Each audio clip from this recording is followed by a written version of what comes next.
Report. राड़ी में 12 मौतों की छानबीन के दौरान पुलिस के सामने मंगलवार को ललित और उसके परिवार की मौत से 12 घंटे पहले का एक सीसीटीवी फुटेज सामने आई। ललित मेन रोड पर एक मोबाइल शॉप मोबाइल रिचार्ज कराने गया था। वहां उसने दुकान के मालिक सुनील से अपने एयरटेल के नंबर का 200 रुपए का रिचार्ज कराया। इस दौरान वह सुनील से कहते रहा कि अपनी दुकान पर रोजाना वे अच्छे विचार लिखकर लगाया करे, इससे सकारात्मक ऊर्जा आती है।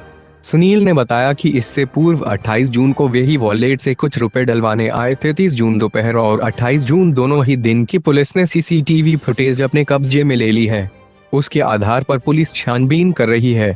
ललित के घर से चंद कदमों की दूरी पर अनिल नामक लोहे का काम करने वाले वेल्डर की दुकान है।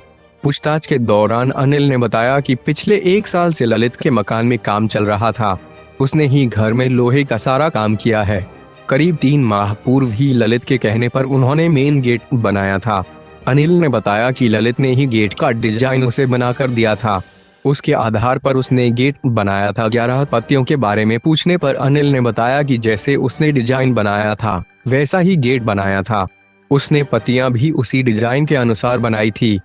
घर से चंद कदमों की दूरी पर ललित की भांजी प्रियंका ने शनिवार को रविंदर नामक शख्स की दुकान पर कुछ कपड़े रंगाई के लिए दिए थे। पूछताछ के दौरान रविंदर ने बताया कि हाव भाव से प्रियंका एकदम सामान्य लग रही थी। ऐसा कुछ नहीं था कि जिससे लगे कि वह कुछ ऐसा करने वाले हैं। दुकानदार ने प्रियंका के कपड़े भी दिखाए। रविंदर का कहना था कि अब ये कपड़े उसके पास ही रह गए हैं। भाटिया परिवार के बेहद करीबी पड़ोसी ने बताया कि घर में सब कुछ सामान्य नहीं था। 17 जून को ललित की भांजी और प्रतिभा की इकलौती बेटी की धूमधाम से सगाई हुई थी। घर में खुशी का माहौल था। प्रियंका भी अपनी सगाई को लेकर काफी खुश थी। अक्सर प्रियंका सोशल मीडिया पर काफी एक्टिव रहती थी, लेकिन बावजूद इसके उसने अपनी सगाई की एक भी फोटो फेसबुक पर अपलोड नहीं की। तो क्या प्रियंका घर में चल रही क्रिया को लेकर चिंतित थी? छानबीन के दौरान पता चला है कि घर के बच्चे शायद इसके लिए तैयार भी नहीं थे। परिवार के लोगों ने उनके हाथ इसीलिए बेहद टाइट कर बांधे थे। प्रियंका के अलावा शायद घर के बच्चों को उसी दिन क्रिया करने के बारे में बताया गया था। सभी को यह भी विश्वास दिलाया गया था कि उनको कुछ नहीं होगा, भगवान उनको मौके पर पहुंचकर बच्चा लेगा। भाटिया परिवार के एक पड़ोसी ने बताया कि पूरा परिवार बेहद मिलनसार और शालीन था, लेकिन वे कभी भी किसी पड़ोसी को अपने घर आमंत्रित नहीं करते थे। यही वजह है कि कोई पड़ोसी आज तक उनके घर नहीं गए थे।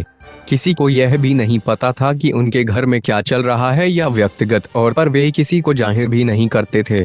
अपनी अपनी दुकानों पर ललित व भूपी बिल्कुल सामान्य दिखाई देते थे। किसी को भी नहीं पता था कि इनके परिवार में क्या खिचड़ी पक रही है। जेड न्यूज़ की रिपोर्ट।